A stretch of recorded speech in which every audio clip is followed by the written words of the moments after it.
What's up, everyone? I'm Doug Kyed. Welcome to Pat's Chat. I'm here with Michael Hurley. This is our take two. You did not get to experience our take one of me messing up. That's why this file is called Dumb Doug. Fortunately, it was only about 13 seconds of content that I messed up. But Mike, how are you doing? It was better in the first podcast, to be honest. So if I have any lack of performance, we're going to blame it on you and that, even though I thought it came out pretty good, but whatever. This is our first fight. This is our first podcast fight.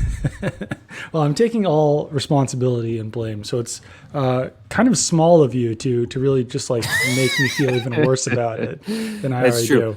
do. Doug, let's let listeners know that the peas won't be popping tonight. Mike bought a windscreen. I spent $6 on Amazon, and I can pop my way everywhere I want. It's incredible.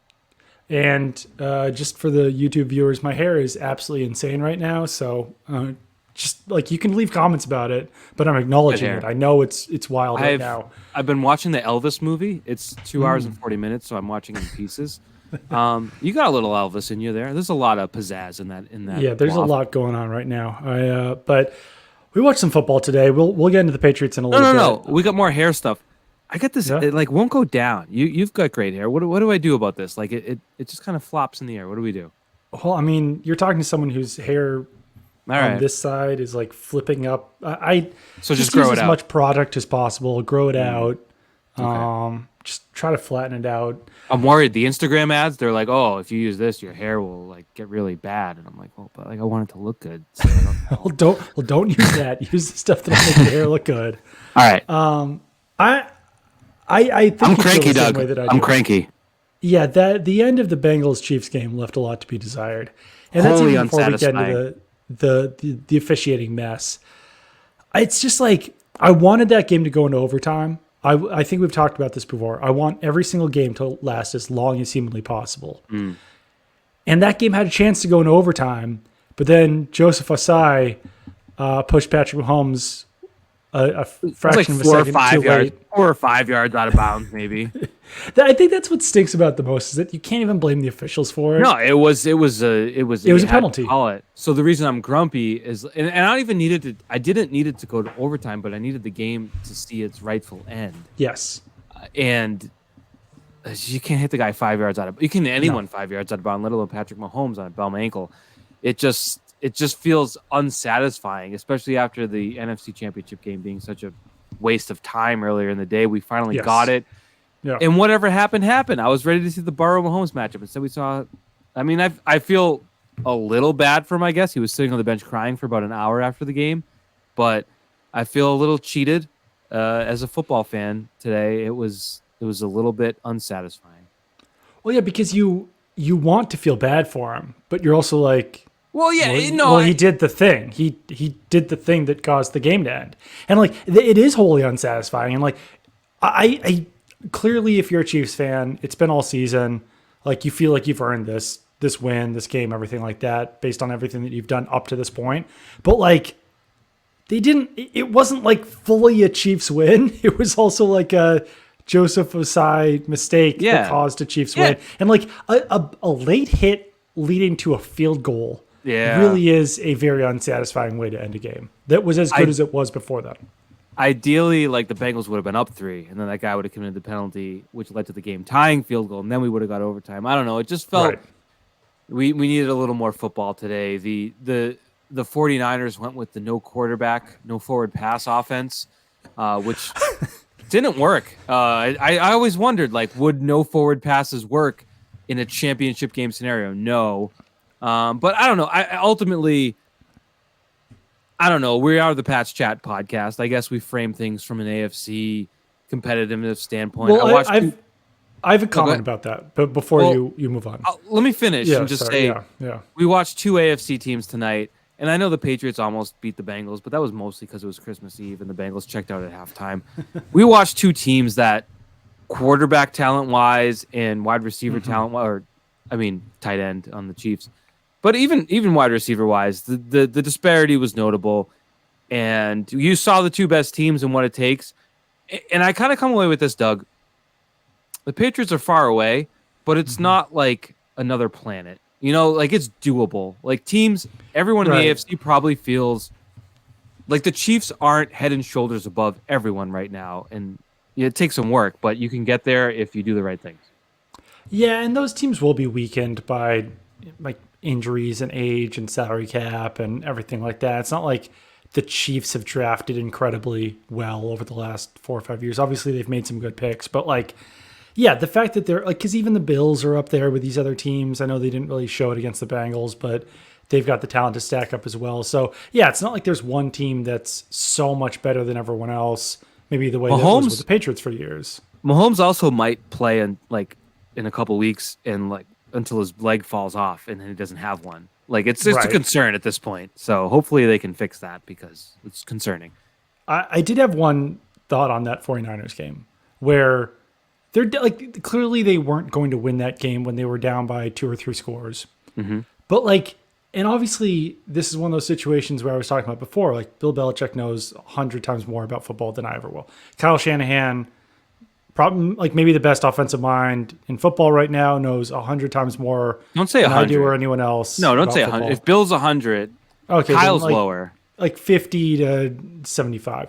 Fair. Okay. But like as I'm watching Brock Purdy being unable to throw the ball, like they could not throw the ball. They were running the ball on every down.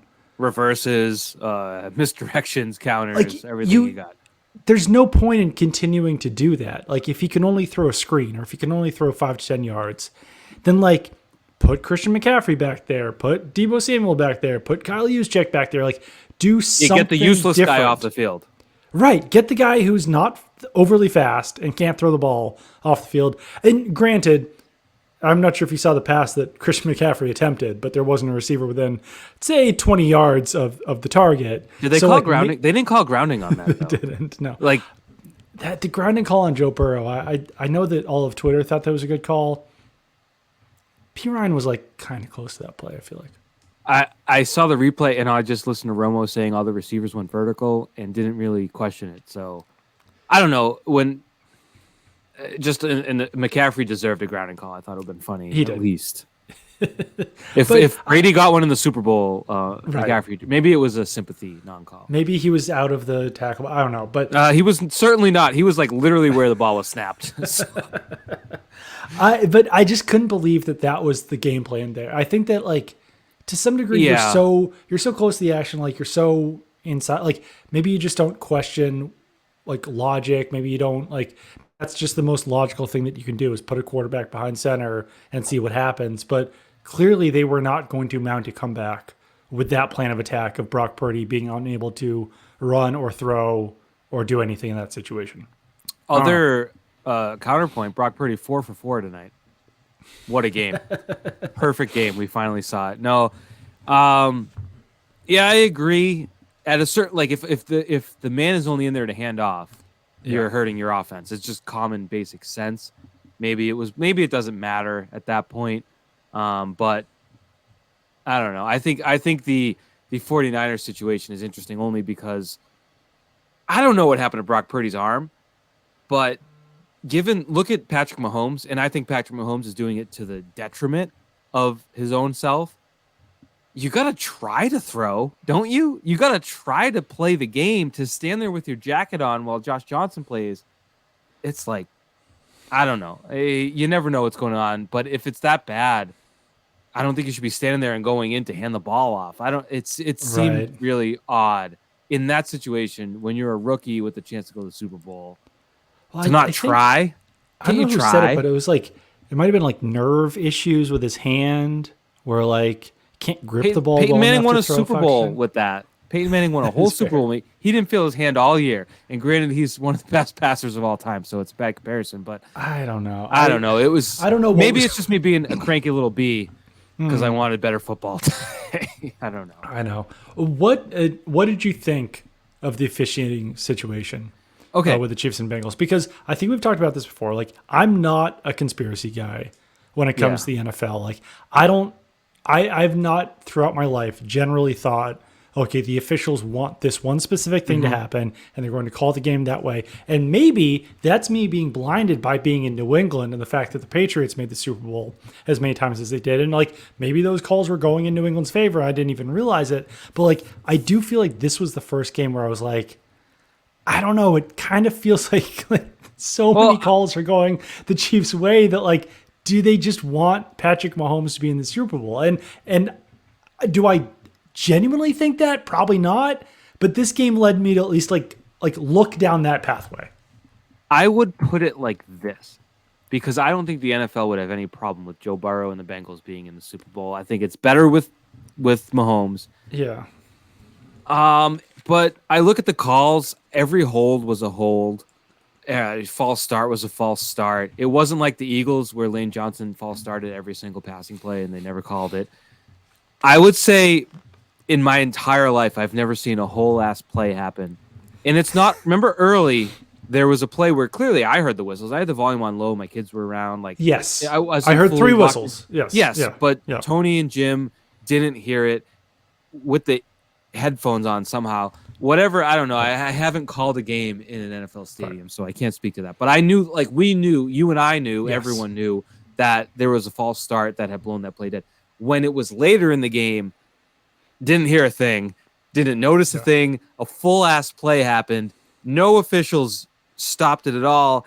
4th down came. The offense came off the field. The punt team went on the field. And then all of a sudden, it's like, wait, what did Ron Torbert just say? So that moment, I'm not a conspiracy, contrary to popular belief in my own statements. I'm not actually a conspiracy guy. I think incompetence is always the explanation, not conspiracy.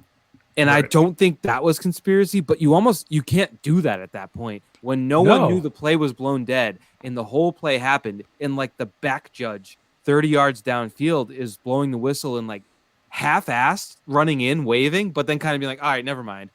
You can't run another 3rd down because nobody knew that happened.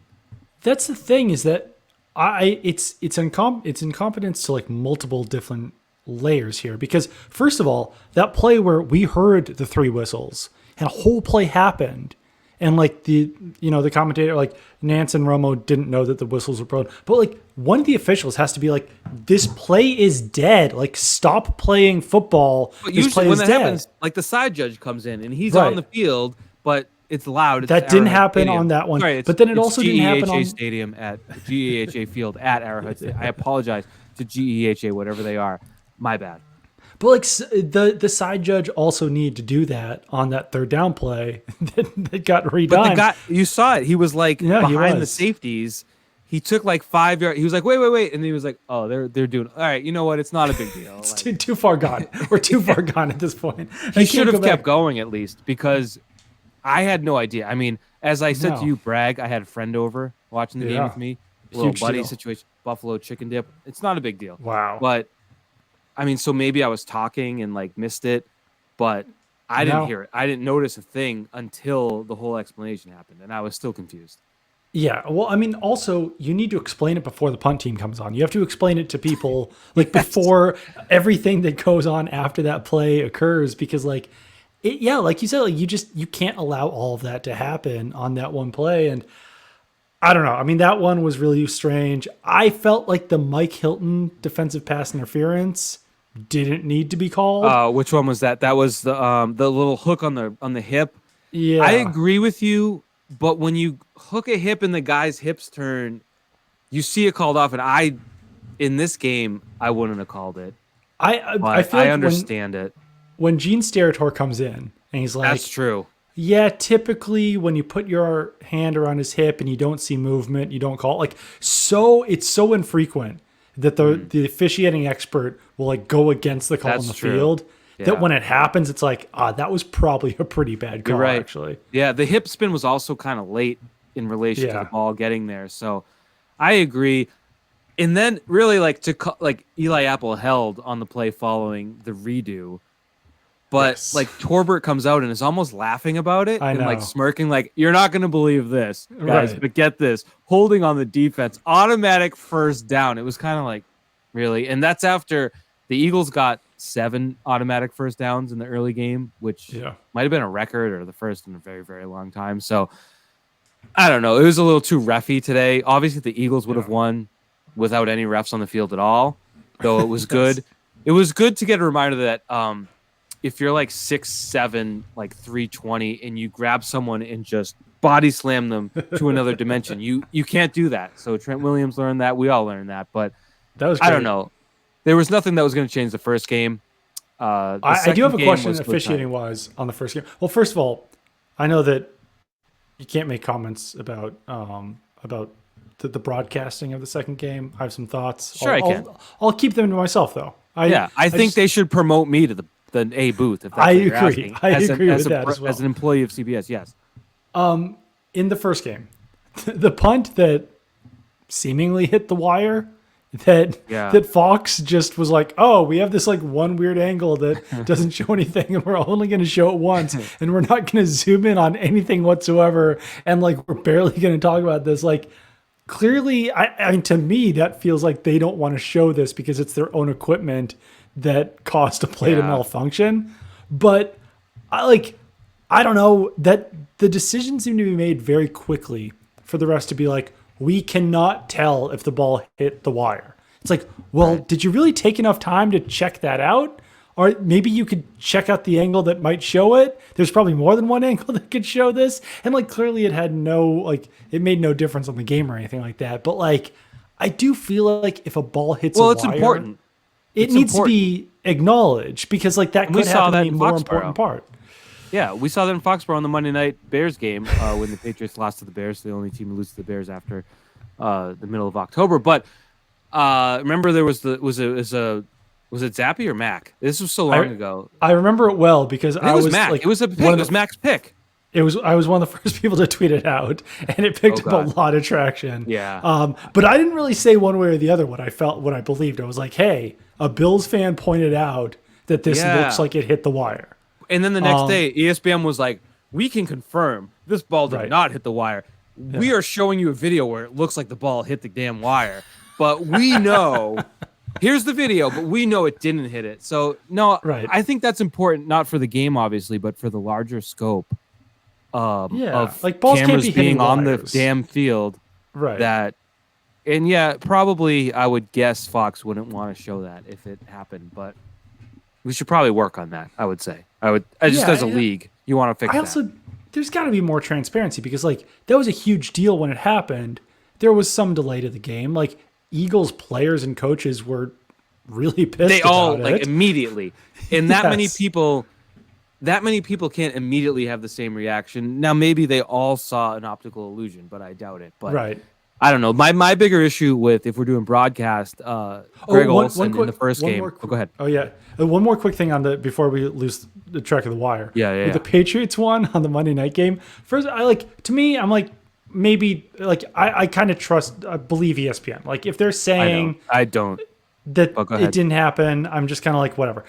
The funny thing to me about that was that they were like, no, the wire was 25 feet above the ball. Yeah. It's like, that's not that far. That's not that much higher. Like, that doesn't seem impossible then to hit the wire if it's only 25, because people I think I was listening to the radio a lot the next day, like Zolak and Bertrand, they were like, oh, that thing is like 100 feet above the playing field or something like that. Like, everyone was like discounting the possibility of it by being like, it is so far above the field of play that it would be impossible. And then for ESPN to be like, it was 25 feet above, it was like, okay, then that seems very plausible that it could happen in a game. That's like my bedroom window. I could smash my bedroom. Shot. Yeah, I could spiral my bedroom window, no problem. Right.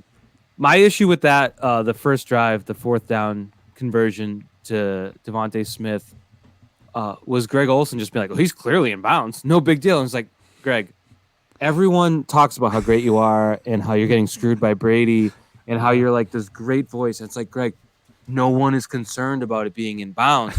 The man who quote unquote caught the ball literally ran to his teammates and was like, snap the ball. I didn't catch it. We need to snap the ball quick. And he's like, well, I don't know. He's in bounds. And it was just like, I wanted to rip my eyeballs out and throw them at that point, to not realize, hold on, Joseph Asai's on TV. He's crying. He's very upset. Feel bad for the him. Camera on ESPN is like foggy.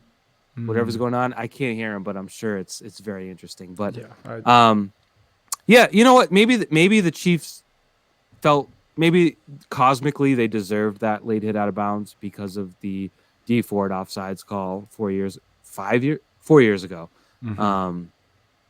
Maybe the football gods giveth and taketh away. So I'll say that on us getting screwed. I will say, as personally, I would only go to the Super Bowl if the Patriots went. Typically, so that was a good run. I don't think I'll be back anytime soon. But my wife, not a fan of when I would go to the Super Bowl, had very small kids at the time. Very difficult for her when I would disappear for a week to go off to the Super Bowl. And when Brady threw the pick off Gronkowski's hands, I said, all right, well, I'm not going anywhere. Like, you got me. You don't have to worry about that. And there's a flag in the play. It's probably going to be illegal formation or what, illegal motion. Like, it's no big deal. And then the ref, who was the ref? Was it Cleat? I think it was Cleat that night. Yeah. It was just like offsides on the defense. I just looked at it. I was like, I'm so sorry. They're probably going to win now.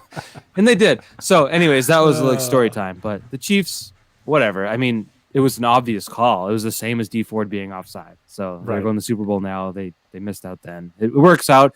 But selfishly, I would have preferred a little bit more football.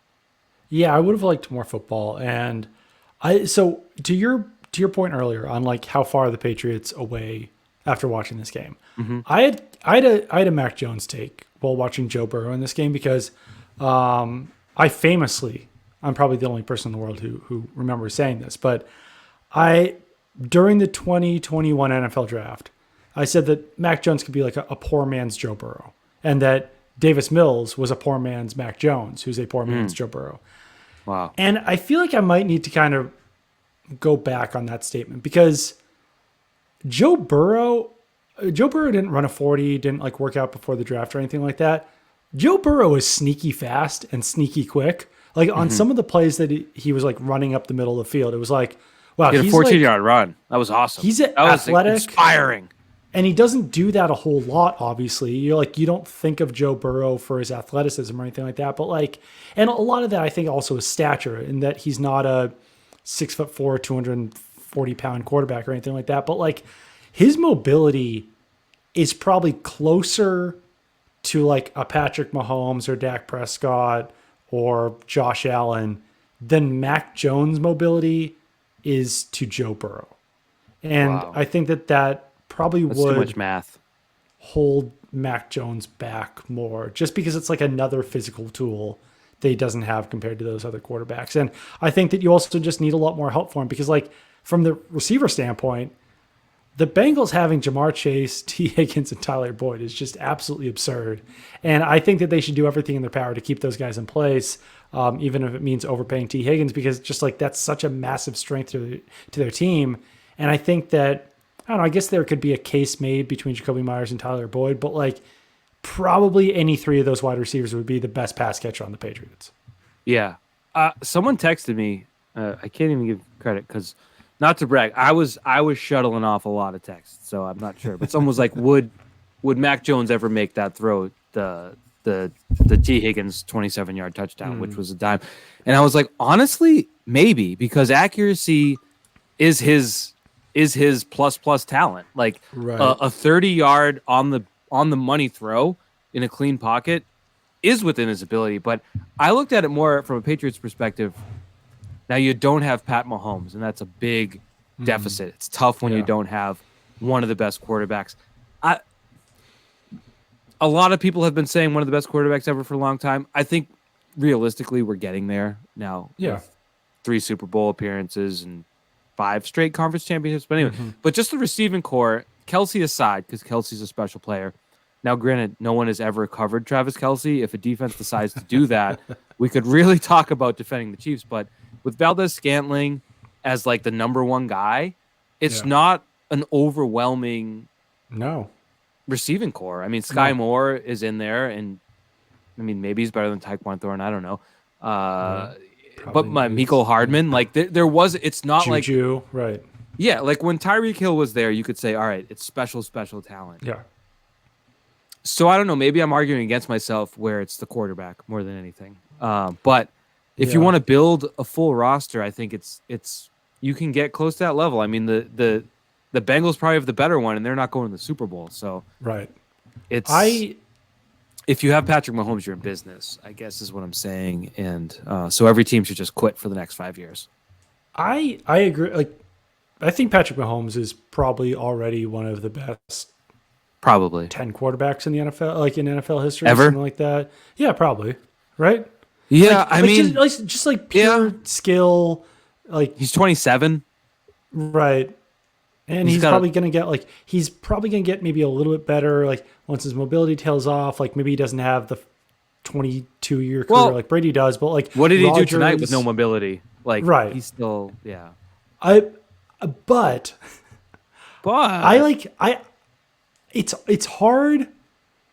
Twitter makes it really hard to like Patrick Mahomes because I feel like everyone on Twitter is constantly tripping over themselves to praise Patrick Mahomes as if there are people out there who don't think that Patrick Mahomes is like the best quarterback in the NFL. It's like they're constantly being like, I think those stats are like worth saying and worth pointing out, and like throws are worth pointing out and everything like that. But like, maybe it's also just me being a jerk and a jackass because like these are a lot of my friends who are saying these positive things about Patrick Mahomes, but it's also just like, all right, enough already. Like I almost tweeted yesterday, like Twitter must continue to exist because what would we do if people weren't constantly pointing out how good Patrick Mahomes is? Like how would we ever know? How would we know? Didn't exist? How would we know that Patrick Mahomes is a good quarterback?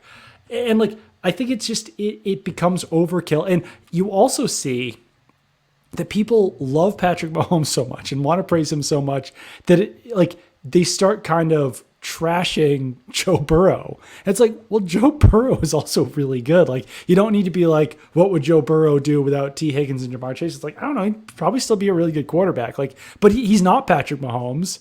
But that's okay. Like, not everyone is Patrick Mahomes. I don't know. Yeah, I didn't look at Mahomes as like head and shoulders better than Burrow tonight. I know Burrow threw a bad pick and another one that should have been a bad pick, so maybe I'm wrong about that. But Burrow played his ass off, I think. Patrick Mahomes also threw the ball backwards for no reason. He also just, completely lost the ball out of his hands. So if we're doing that, no, I don't know. You can't say like, I'm still stuck in it. I'm still stuck in the fact that a man decided to hit Patrick Mahomes literally like on the bench and cost us the rightful ending of that game. And yeah, I don't know. Like I said, like the penalties were what, 9-4, I want to say. The Bengals got 9 penalties and Chiefs got 4. Nailed it. But I don't take issue. You mentioned the grounding. I guess I'd have to see it again, but there was no moment where I was like, that was a horrible call. Right. People were pointing out on the punt return. I didn't see that at all. Punt return. There was a little bit of a block in the back. Yeah, usually is. But it's just like, I don't know. Calling not that, really. Yeah. Yeah, I don't know. I just feel a little bit empty. Like when the Super Bowl ended last year, when the Rams beat the Bengals, I felt like the officials ruined that game because there was calls in that game, missed calls that ruined. It just felt like totally cheated out of a Super Bowl. This I don't feel like that. The officials didn't do it. Just the man hitting the quarterback. I don't remember. In the Super Bowl, did they have to do a play over? I can't remember that off the top of my head.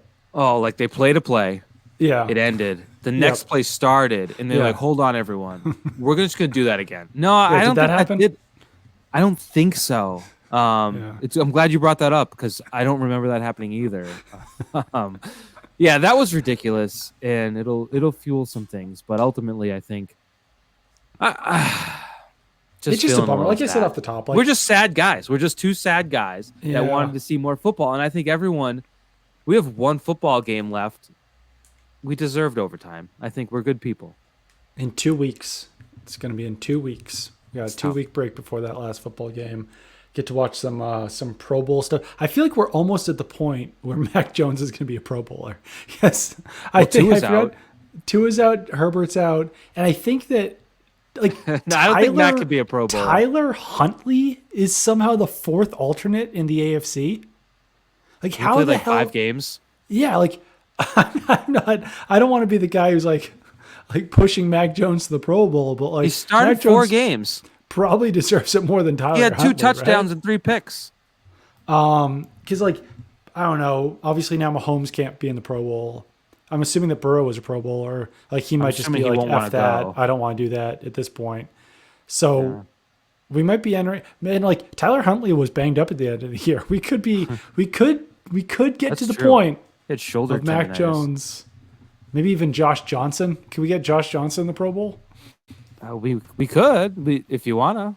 Unfortunately, he's in concussion protocol. Probably. Let's see. Mahomes led the league in passing. Herbert, Burrow, Josh Allen can go. No. Trevor Lawrence he's there. Lawrence, and then I think there's. What about Russell Wilson? He had a great season. Derek Carr, he doesn't have a team. I don't know. I'd say they both deserve it over Tyler Huntley. The Patriots. I'm nervous about the Pro Bowl games. Like were you here when Robert Edwards blew out his knee in the beach? I was. That was pretty devastating. Big deal. Yeah. So I'm nervous. There's a lot of Pro Bowl games that require some athleticism. I'm worried about it. I'm hoping that they don't decide to play them on sand because that was probably a pretty dumb decision by the NFL in retrospect. You think to do it was flag football that he got hurt on? I think so. Yeah. Leapt up for the ball, came down awkwardly on his knee. Yeah, that was bad. He had a very promising rookie season. Yeah. Career ruiner. He would have been a solid addition to those early 2000s Patriots teams. He made the transition away from Curtis Martin more palatable. So his rookie year, this is the new segment of the show called Robert Edwards Stats. Yeah. And rookie year 98, he started 15 games, played in all 16, ran 291 times for 1,115 yards with 9 touchdowns. Also caught 35 passes for 331 yards and 3 touchdowns. And then missed the 1999 season, and then missed the 2000 season, and then missed the 2001 season. Came back with the Dolphins? Dolphins. He got 20 carries and caught 18 passes that year, and that was it. This is just a sad thing. That sucks. Yeah. I was a big Curtis Martin guy back in the day, too. Who wasn't? So that was a bummer when he left, and then... Yeah, that was a huge bummer. I wonder if in today's medical technology, does Robert Edwards miss 3 seasons with that injury, or does he come back a little bit sooner? I don't know. I actually don't know the specifics of injury. I say that about Bobby Orr, but that was the early 70s. Yeah, I want to say the late 90s was better. I'm not a doctor, but. Definitely the ACL we've seen when Wes Welker got hurt in 2009, everyone thought he was done for the next season. He came back in September and granted he wasn't 100%, but that did kind of change the mold, I think, with the recovery from ACL. Yeah, instead of 12 months, it was maybe 9 months. So, maybe, I don't know. We'll see. We'll have to talk to Robert Edwards' doctor. But anyways, enjoy the Pro Bowl games, everybody. I won't be watching because I'm too nervous about it. I might not be watching just because I feel like my family's going to want me to be doing something with them on also boring. Saturday or Sunday afternoon, whatever it is. The Patriots are in Las Vegas right now at the Shrine Bowl. Neither one of us are there. It seems like not a lot of Patriots reporters are there either. I'm kind of surprised by that. Felt like more people would be sent to Vegas for that. Maybe they just didn't want to be going to Vegas for the 3rd time this year. But Joe Judge is on staff with the Patriots. Matt Patricia is not. Nick Caley also is not. Not totally sure what to read into all of this, but it seems like at this point, based on a lot of reports out there, not a guarantee that Matt Patricia is going to return to staff. And the fact that Joe Judge is there seems to be pretty solid evidence that he will be on staff. We did a lot of Joe Judge talking on the episode last week. So probably not worth going super deep into Joe Judge, but I'm still of the same opinion that I think he can work on special teams and it won't be that awkward of a situation because he won't be dealing with that many players that he coached last season at the quarterback position, wide receiver, tight end. It's mostly defensive players who are on special teams. He could also walk in the meeting and be like, "You guys sucked last year. Let's fix it." And they'd have to be like, you know what? He's right. Yeah, right. He's right. Yeah, it's a fair point. Yeah. The Caley thing, I guess, Bill O'Brien is the offensive coordinator and quarterbacks coach, so he's going to build his staff. I think I've gotten the impression that Bill O'Brien will be allowed to hire his staff. And maybe Nick Caley's a part of that. Maybe he's not. But the fact that he's not there seems like probably leaning toward not. I don't know what that means for his personal future, but I don't know. It's just more something to watch. I don't think Nick Caley next year is going to all of a sudden be the best coach in the NFL, but there's going to be opportunities for him, I'm sure, but right. it doesn't seem like it's going to be in New England. And with Judge, I'm hung up on the free coach aspect of the thing. I can't get over it because you try to sell the pill that Patricia and Judge running the offense was the best thing for the team. And then a year later, when Patricia's not free anymore, it's not even a good thing to have him around. Right. I can't get over that because this is one of the highest valued franchises in sports in the world. It's worth, I don't know, $5 billion. And if penny pinching is a priority for building a coaching staff, it's no wonder they are where they are. So if that's why Joe Judge is around, because he's free and they'll figure out a role for him. Well, they did that last year and it was an atrocity. So I'm not sure that this year will be any better. So if that's fair or unfair, I don't know. But it's hard to fathom a business worth that much money keeping someone around because they're free. Yeah, it just doesn't really make logical sense. Like, yeah, if you're worth as much as the Patriots are, then like you really shouldn't have to worry about what a coach costs. And like, I don't know, I hate when people say that the Patriots are cheap as when it relates to like contracts and players and everything like that, because it's like you can't be cheap. Like it just doesn't make any sense. Like there's a salary cap. They spend up to the salary cap every year, and like maybe their cash spending in some years is down, but like at the same time, they're never more than $5 million under the salary cap. So they're paying these guys at some point. But I do think that there are ways to be, a little bit cheaper in other facets of the organization. And it doesn't like, I don't know who's doing it, because like, I don't think it's Robert Kraft deciding to like keep Joe Judge on staff because he's cheap. Like, I think that that's more of a Bill Belichick decision. And for Belichick, like, well, what does he care? Why does he care? Yeah, exactly. Yeah. Like, unless Robert Kraft has like given him a set amount of money that he can spend on coaches or something like that, which I have no idea. I've never heard that. Like, I'm completely making that up. Well, if that was the case, Patricia, Lombardi, Hardigree, and Brasillo leave. That's a whole lot of money heading out west. So there should have been money to replace them. So you're right. Well, I don't know. Is it though? I mean, I guess. Well, McDaniels was.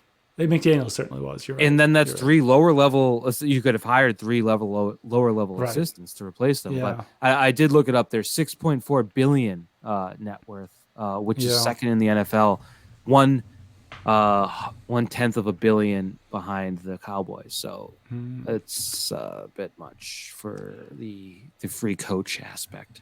If Bill O'Brien does have the freedom to build his own staff, and it seems like they'll be getting a legitimate offensive line coach in Foxborough. It's not going to be like Vinny Cincinnati moving from running backs or like Ross Douglas moving from wide receivers. And who are the candidates? It's Ryan Wendell is one of the candidates. Adrian Clam. And then Mike Reese threw out a couple other names, I think, like Maneri, the guy who was coaching under Bill O'Brien in Houston, was one of them. And I think Tony Sperano Jr. was another one that Mike Reese threw out there. All right.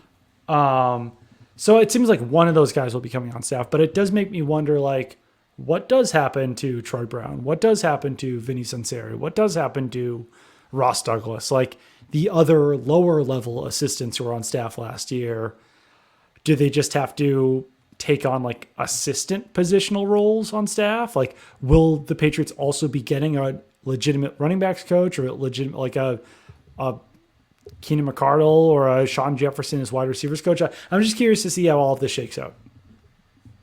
Me too. Well said. Talk.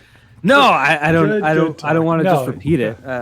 It's a question, but it's at the same time. It seems like all we're talking about is an offensive line coach, so it doesn't seem like there's going to be massive moves to be filling in those other positions. Yeah, I just think you got to balance like O'Brien's staff first. Like Troy Brown to me is fabric of the Patriots. Right. So you're a big Troy Brown guy. How could you not be? I mean, he is sort of the embodiment of everything the Patriots became. I think a guy that, what was he, an 8th round draft pick? I want to say. 8th round pick, yeah. Maybe got cut, came back, made the team, scrapped to do whatever, played offense, defense, special teams, did everything right, always knew what to do. So to have that guy still involved, we talked about this with the roster between Devin McCourty, Matthew Slater, David Andrews to a lesser extent, guys that have been around for a long time and have won. I feel like you want to keep that in the fabric of your organization. So I don't know if you reassign Troy Brown, that's probably okay, but he was a great wide receiver and a great returner. So to move him off of that role maybe is a bit strange, but I think as long as he's around, that's probably a positive. And maybe he's not a good coach. Like, we're not receivers getting coached by him. We can't speak to that. But I just think generally, so when I say I'm a Troy Brown guy, it's like, well, I assume he's probably a good influence on the players. And I'm not going to blame him given the heads of the offense last year. He's low on my list of blame and finger pointing. And Bill Belichick told me who to blame, and it wasn't Troy Brown. Imagine if he did that. If this doesn't work out, blame Troy Brown. When I was that guy, it was probably like 95 or 96, maybe 97, something like that. I got a Sega Game Gear for Christmas. And I got with it kind of an older, like a copy of Madden that was like 1 or 2 years old. And one of the first teams I played with was the Patriots because I was a big Lawyer Malloy fan, Drew Bledsoe, all that stuff. So I loaded up the Patriots, and there was a wide receiver with the name T. Brown. And I was like, why is Tim Brown on the Patriots? Like, what is going on here? Why? No. And why does he have like a 68 rating on this game or whatever it was? And that was the first time that I ever found out who Troy Brown was, because I don't think Troy Brown was doing a whole lot in the NFL in 1995 or 1996 up to that point. It's true. I think there was a story like Parcells took him on a little drive and was like, well, you're bad at football, you should get better at it. And he did. So credit to him. A slow burn Troy Brown's career was, but a great one. Do you have any other leftover thoughts on the Patriots? There hasn't been a whole lot within the last week or so that's gone on. I think they've all been pretty busy at the Shrine Bowl. Can't say what are your thoughts on the Shrine Bowl, like generally yearly? Because you're more into that scene than I am. The college all-star bowls. Give a Shrine Bowl synopsis, your feelings on it.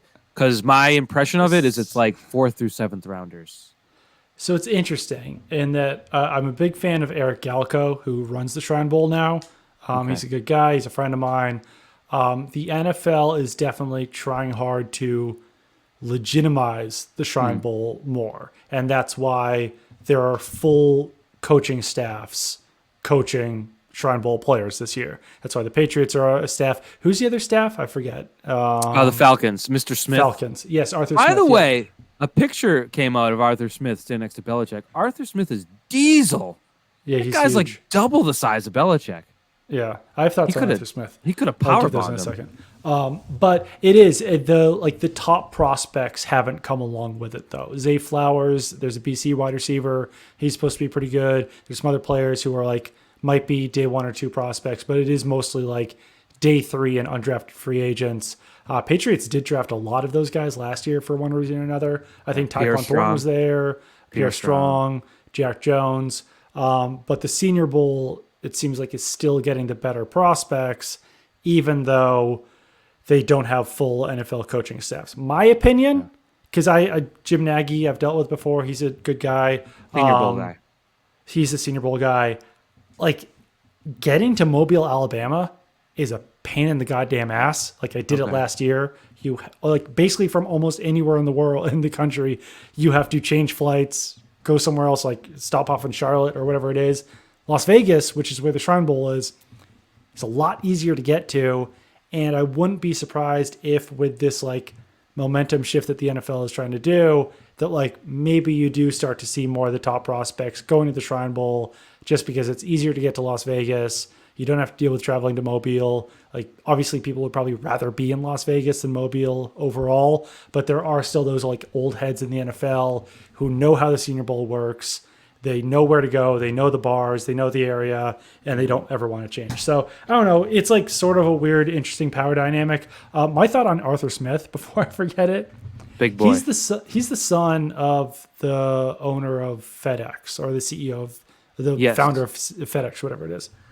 I just feel like your grind and your like effort in life has to be so high to be the son of a billionaire and be like, you know what? I'm going to be a coaching assistant and like have like the worst job in the world and like have to work 80 hours to like rise up the ranks. And like, clearly you can only do that if you do have like the privilege of being like rich to not have to worry about making like $20,000 or whatever it is, and like maybe that eases the pain of working 80 hours a day on like this like, and you're still working in football and everything like that. But I don't know, I just respect that grind of being like, I'm a billionaire, I could do literally nothing with my life, and instead I'm grinding film and working 80 hours a week, being like the lowest level assistant coach. I don't know. That's my thought on Arthur Smith. So while you were talking, I fired off some quick Googles. So earlier I said the Patriots were worth $6.4 billion, right? Yeah. I looked up Frederick Smith's net worth. Yeah. He alone is worth $4.4 billion. Wow. That's Arthur Smith's dad. Like that's like he's a rich man. That's Daniel Snyder money. So it's pretty rich. You're right. And I will say this. When Mr. Smith, I call him Mr. Smith because he's the most sort of anonymous sort of looking coach of all time, but credit to him for his grind, as you said. The Tennessee Titans were a Super Bowl contender when he was running their offense, and since he's left, they have not been. And now, granted, the Falcons have not really been pushing for any Super Bowls either, but you know, had a pretty bad downfall. This year. Yeah, I mean, I think the downfall of the Titans is more indicative of he's pretty good. Have you ever watched any of his press conferences with reporters in Atlanta? Little testy down there. It's him and Vrabel. Him and Vrabel are the most contentious head coaches. Like I'd say even more than Belichick. Like they will like fire back more than Bill Belichick will. And maybe Arthur Smith learned that from Mike Vrabel, because Mike Vrabel was like the king of contentiousness with media for a lot of years, but Arthur Smith is really coming for that crown. And some of it's a little weird, I'm not going to lie. So I agree. Yeah, like week one, Arthur Smith lost his mind. So credit to him. Saying that like the reporters were Twitter trolls, and like I think he was like accusing them of being conspiracy theorists or something. It was wild. I don't know. He's an interesting guy. You know what was my highlight of the Shrine Bowl, by the way? We should probably mention this. Yeah. Did I mention this the other day? I don't know. I lose track. I talk a lot in my life. Mm-hmm. The Senior Bowl video of the Patriots coaching staff arriving in the airport. Oh yeah, the Shrine Bowl. Yeah, you did show. Sorry, did I say Senior Bowl? I meant Shrine Bowl. Of just Belichick caught the eye, and the camera, the cell phone was like, "All right, I wasn't really looking at you. Don't worry about it. It's fine." All right, sorry to repeat myself, but we should get to the advertising portion. This portion of the show is brought to you by Dave Grohl. He is the lead singer of Foo Fighters, and I've heard of him. If he wants to be my friend, he's welcome to. I'll see him at Boston Calling, but if he wants to give me like VIP passes, that's cool too. How many? That's a book, I'm assuming, right? That you just showed. Yeah, it's like a memoirs. It's a memoirs. How many books a year are you reading these days? Oh, like one. Yeah, maybe two. I'm glad I'm not the only one. One is like the max, really. And it's usually completely useless, like Dave Grohl's memoirs or something. I should really read more. Yeah. Classics. Anything that anyone has read, I probably haven't. It's not great, but I watch a lot of sports and I read a lot of tweets. So I think my life is still enriched. This is the most ignorant segment of our podcast yet, probably. For me with books, like I don't know where to start. Like I know the books that like they told us to read usually in high school, and I've read those. But like if someone's going to be like, Mike, read a fiction book. Like how would you go about finding out which fiction book to read? Yeah. Like would you go to Amazon.com and be like, what's the most popular fiction book? Would you ask a friend like, what fiction book should I read? I don't know where to start. Know. I tried reading like in my 20s. I'm like, there's a lot of classics I haven't read, and Barnes and Noble had these like very like nice looking hardcover, like they were themed sort of, so they all matched. And I bought like 8 to 10 of them, and I'm like, I will read these. They'll look good in my bookshelf. Then you buy a house. There's no room for bookshelves. They go in a box. I haven't read them, but they're still classics. And one day I will get around to them. I want to get like a list of the most read books and see like what we've read. Like this one just came up, the 100 list from PBS. Have you read To Kill a Mockingbird? Yeah, I have. Yes. Okay. I haven't. I've seen the movie though. Okay, right? That's close enough. Have you read the Harry Potter series? No, I have not. Didn't realize you were a nerd. All right, I have read them all, so I'm pretty much a scholar. Have you read Pride and Prejudice? No, I have not. I have not. Lord of the Rings? Nope. Same. Gone with the Wind? Nope. Here's one we might have read, Charlotte's Web. Probably, yeah. I don't think I read that. When I was a youth. I didn't. Little Women? Nope. Nope. Chronicles of Narnia? I read one of them. When I was like very young, my mom used to read those to us like before bed. So I'd say like one or two of them maybe. This is right. Like people are losing respect for us in this. I graduated summa cum laude. Like just didn't have to read any books to do it. I'm currently major in journalism if you want a good GPA. Started a book about the Chicago World's Fair. And it was very interesting, but I've had very little time to pick that. Like I say I have very little time. I've had so much time recently. Yeah, I've had nothing but time recently. I haven't had a job for like 2 months now. Shout out to me. I'm going to be starting working again in about a month or so. So I've got. Are you excited for the tweet? Like personal news? You excited to be like? Yeah, I'm excited news? For it. But cool. Like at the same time, I had one of those like 2 years ago. So like I feel like you need to space those out a little bit better. Yeah, I don't know. I mean, I didn't really have much of a following when I left Nesson for CBS, so I don't know that I really did one. Yeah, it just kind of happened. So that's cool for you, though. You get to like let everyone know, and everyone will be gassing you up. Right. I mean, and not like, I mean, the layoff pretty lousy, but the Twitter response that had to make you feel pretty good about yourself. Like, I mean, I'd never seen anyone. I mean, I guess I have, but I mean, there was a lot of support, so that must have felt good. It would have if there wasn't like the layoff attached to it, like bizarre feeling of like what the hell do I do with my life? Maybe if you could have popped in and been like, oh, they said never mind, but thanks everyone. Right, I'm still employed. I'll probably talk about that at length more at some point in my life, but yeah, being laid off is a weird feeling, and like. Yeah, the positivity that comes with it. I'm sure that like other people might have responded to it more positively, but it had never happened to me before. So it was like, I don't know what the hell to do with my life. Like, I don't know what happens from here. Yeah. So that was a weird part. But yeah, the personal news tweet will be fun. We just decided on a whim that we're probably going to go on vacation after the Super Bowl. So that'll be fun. Yeah. We'll be gone for a week. Then I'll get back to work. But I don't know. I'll probably look back at this period of my life and be like, I should have done more for what will amount to like 2 or 3 months or whatever it is. But I don't know. I've stayed busy. That's kind of the unfortunate thing is that I've been doing this. I've been writing for theanalyst.com, and like that hasn't really afforded me the opportunity to be like not busy. I don't know. Yeah, nice job starting a podcast, dummy. Yeah. Yeah.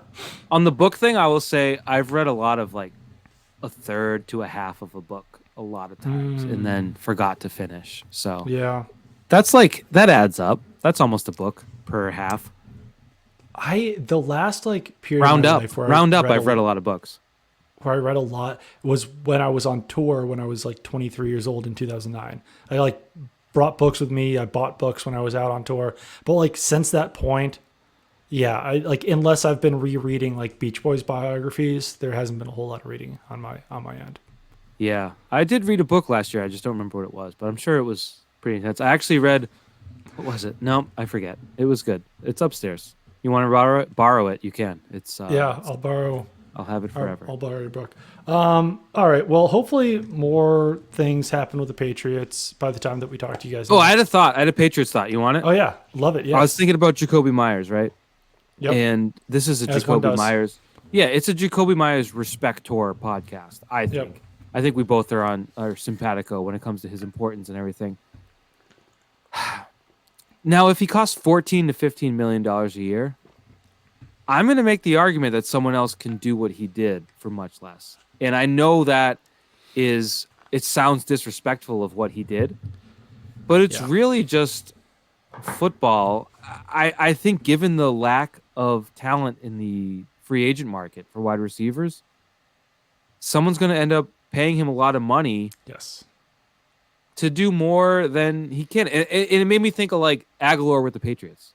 Like he was paid a lot of money to be more than Nelson Aguilar, which wasn't Nelson Aguilar's fault. Right. So I've come around. Now there's going to be receivers in the draft. You mentioned Zay Flowers is at the Shrine Bowl, though he missed practice for like just resting. I want to say he was just kind of like, we're gonna chill. Which is anyone's prerogative before the draft, whatever they want to do for their body. I'm not questioning it in any way, but I don't know. There's a lot of receivers out there that could be available that I know what he does and his knack for converting third downs and being sort of like a reliable player is valuable. But if you can get a guy doing it on a rookie contract or whatever it may be, maybe it's time to get mentally around the idea of Meyers signing elsewhere, because I haven't thought about it until this week that's probably what's going to happen. I think that's kind of been my thought all along, is that, like, first of all, I agree. I think that someone else will probably spend more money than the Patriots are willing to spend for him. And he probably, like, if I'm being logical or being realistic, won't come back. For me, I don't think that he's necessarily worth like a $15 million per year contract. Like, he's never been a 1,000-yard receiver here. Like, he's certainly improved as his career has gone along, but I'm not sure if like his ceiling is that much higher than what we've seen the last 2 to 3 years. So, like, I'm not sure if it's the best use of money to spend that much on him, but the Patriots have a lot of cap space this year, and I don't know what else or who else are going to spend that money on, because I think that tackle and wide receiver is probably their biggest need heading into this next year. Probably cornerback is up there as well. Like, I do think that the money that is available should be filtered into the offense to improve the offense. And clearly, like, just re-signing Jakobi Meyers and running it over again isn't necessarily improving the offense. But I just would want to know where else that $15 million a year would be going if it's not to Jakobi Meyers, because, like, yeah, it's possible that they could draft a wide receiver, but it's also possible that that wide receiver will be as effective as Tyquan Thornton was last year, because, like, they viewed Tyquan Thornton as being worth a second-round pick, and he didn't really do a whole lot in the offense last year. So, not judging him though, to revert back to an earlier point, like, you had a speed threat running 5-yard outs. I don't. No, it's absolutely true, and like maybe Bill O'Brien utilizes them better, but it's also like if Bill O'Brien is bringing back the old Patriots offense that was impossible for young wide receivers to learn, I'm not sure if like the rookie does come in right away and contribute. Well, don't you wonder how his but experience in Alabama must have changed that to some extent? You would hope because so. Yeah.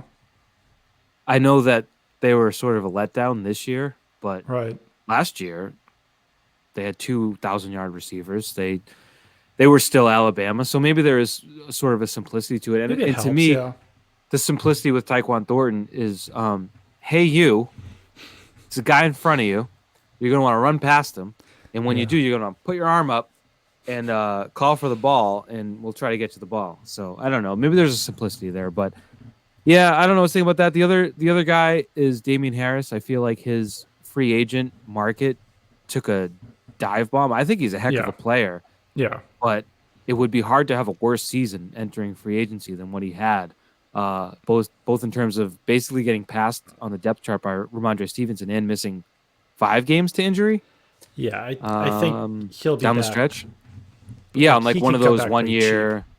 Yeah. Which is unfortunate, because I always feel bad for running backs that don't get that big pay. Like James White is the number 1 guy who kept not getting it year to year, and then officially, had to hang it up. So I would think, given the workload on Stevenson, that maybe if he were to come back, Harris, there'd be more of a share and maybe more of an opportunity for him. Yeah, I think they should definitely try to. And I can't imagine him making. I can't remember. We didn't talk about this because I talked about this with someone. I think it was a podcast I did last week. Like, I think that they could probably bring him back for like $2 to $3 million a year, even if it's a 1-year deal. Right. And that's probably a better decision, because the running backs that they have, the rookies, you can't count on them being able to back up Ramondre Stevenson based on what we saw last year. So they need someone, whether that's Damian Harris or like they re-sign Sonny Michel or they bring in some other veteran. Like, you need that guy anyway. And if Damian Harris is only going to cost $1 million more, then like you might as well just bring him back, right? I thought about something though. What? I was like, what team needs a running back? Like, what team needs like a power, multi-talented running back who can like really not carry the load, but deliver a pounding, give you a real threat? There's a team in Buffalo that has ignored the run for a few years, and it really killed them at the end of this year. Imagine that. They need a running back, like a big body, not like a Devin Singletary or a Naheem Hines. They need like a guy who can run through between the tackles, and maybe that's a threat. Maybe that's what you got to watch out for. Certainly possible. One other point on Bill O'Brien maybe having an easier offense, like that is the same offense where like the two tight ends, Rob Gronkowski and the other guy, learned the offense really quickly. What was his name? Brian? Can't recall. Yeah. He was pretty good. But like they were effective right away. But I think that was also the year that Patriots drafted Taylor Price. Didn't go as well. Yeah. Not sure if they drafted anyone in 2009. Was that Chad Jackson, 2009? No, he was 07, I want to say. 07 or 06? Yeah, 06. He was around in 07, but I can't remember if they drafted other wide receivers highly between 2009 and 2011 when Bill O'Brien was running the offense. But like Taylor Price was definitely 2010. Brandon Tate. Didn't go well. Brandon Tate. Third he round. At least had a 430-yard season with the Patriots, I think. Okay. Was that in 2010? I don't know. I'm not looking at the year-to-year stats. Right. Taylor Price was third round. And then 2011, they did not draft a wide receiver. They got Deon Branch back in 2010, so he was the... Brandon Lloyd, they had to get in there as well. Yeah. In 2012. Yeah. But was McDaniels back? For 12, for sure. He came back in the playoffs in 11. Yes, he came back in 2011, so that was a Josh McDaniels year. So, I don't know. I mean, you would hope at this point that the Patriots have figured out how to incorporate young wide receivers in their offense, but at the same time, they didn't really that well with Tyquan Thornton. So I'd like to see it happen before I would like to depend on it. So if they can't get Jakobi Meyers back, I don't know. Like they need to do something. And you need to spend that money somewhere on a wide receiver. Like I said, I don't necessarily think that Jakobi Meyers' performance is justified a $15 to $16 million a year contract or whatever it's going to be. But if someone else is willing to pay them that, I don't know. Maybe the Patriots should too. I don't know. I wish I felt more strongly on this, but like... Yeah. No, I'm with you because... I just like waver in the middle on it. Yeah. No, I'm with you because we both respect what Myers does. And there's something to be said in the value of knowing that a player can convert a 3rd and 7 and keep a drive alive. And it doesn't necessarily show up on the larger stats. We should maybe touch before we go on Brady Watch 49ers. What do you think? I'm kind of dead inside in the thoughts, so I don't know. What do you think?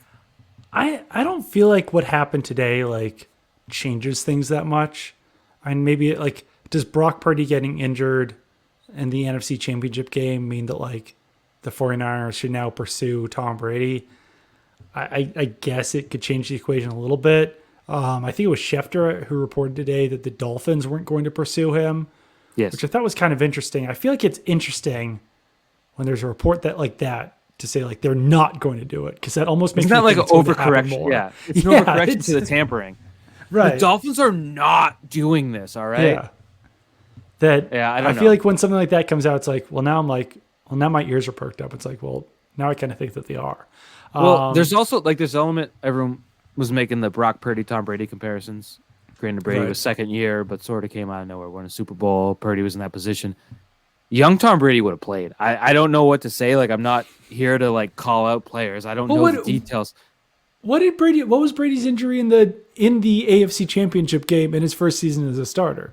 Oh, he had a high ankle sprain. It was a high ankle sprain when he Lee Flowers with a dirty hit on his ankle had to come out. That's when Bledsoe came in.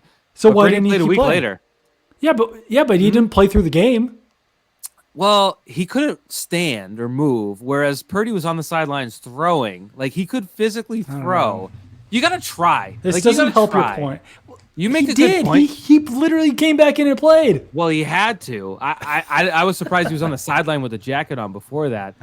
He threw one pass after that, and it was a little screen pass. But I don't know. You make a good point. Brady didn't play in the rest of the game. Granted, the 49ers didn't have Drew Bledsoe on the bench. No, they didn't. He might have been better than Brock Purdy handing off. But anyways, no, I don't know. I just got completely sunned by Doug on the podcast for that. So I got to reevaluate. But I think there's like not trying. I don't know. I guess less than Brady, but more juxtaposition with Mahomes last week, getting hurt with the high ankle sprain and being like sitting on the bench and be like, you know what? Actually, I'm fine, and just jogging back onto the field and be like, I'm going to play. Yeah. I don't know. I guess we respect that. It's crazy. It's dumb. It's unwise. But I don't know. I would have liked a Mr. Irrelevant rookie with a chance to go to the Super Bowl to try to play. So I don't know. Maybe that doesn't. John Lynch is an old school player. Maybe he's like, this guy sucks. I don't know. There was a clip of him being like, I can't throw. Where like, I don't know. That's a tough thing to say. Like when the game's on the line. But one last thought on the 49ers quarterback situation. Like I know that everyone loves the Josh Johnson story and how he's played on like every team in the world and that he's still in the NFL and stuff. When he didn't dive on the fumble, there was a moment where I was like, all right, maybe we're seeing why he's been on 15 teams. Why he hasn't stuck around anywhere. Like there wasn't. I know he's had better games than he did in this game against the Eagles, but like his performance was pretty poor. And to fumble and then do like a half step towards the ball, that was a tough look. I felt like. Yeah, there's probably like an embarrassment when you don't catch a snap that makes your body kind of go into shock for a second. So maybe I'm less hung up on that as I am on not receiving a shotgun snap. Yeah, so no matter what, like if you've been around that long, maybe your mind's going a million miles a minute, but you can receive the snap and then mess up after that, I would say. But I mean, Patrick Mahomes pretty good at the sport. Threw the ball backwards. No one really. So these things happen. Sports are hard. I think that's the lesson. Sports are difficult. I know you can't comment on this, but that was my favorite moment of Tony Romo today when Patrick Mahomes took a snap and just like dropped the ball and threw it backwards. And Tony Romo was like, I think it's a fumble. And like my tweet at that time was like, what else would it be? The ball went backwards. I don't think it was think it was a throw. I don't think it was an incompletion. I agree with Mr. Romo's assessment. I think it was a fumble. All right. Well, I think that will do it for today's Pat's Chat podcast. We should have told you to rate and review earlier, but I always do it at the end because this is a warning. A warning, Doug. This stuff right here, Rust-Oleum leak seal for gutters. This podcast is not brought to you by Rust-Oleum leak seal. Oh no. So it dripped down. It got on my porch. I got to resand it this spring. Whatever. Turns out it blew into the driveway and got in my car. So now I got a whole repair going. So this podcast is not a Rust-Oleum podcast. And if anyone wants to help me be a man and fix things around the house, I could use a real like I could use isn't there like a rent-a-husband business? Yeah, I could use that whenever something goes wrong. Yeah, so it's not a if you're Rust-Oleum, don't listen to this. I thought you were about to show a drink, and when you showed Rust-Oleum, I was like, oh God, Mike's so sad about today's games that he's drinking Rust-Oleum. Only one game left. All right, well, follow us on Twitter, do everything that you want to do, and we will talk to you guys again soon at the end of the week, like we usually do. That's right. Bye.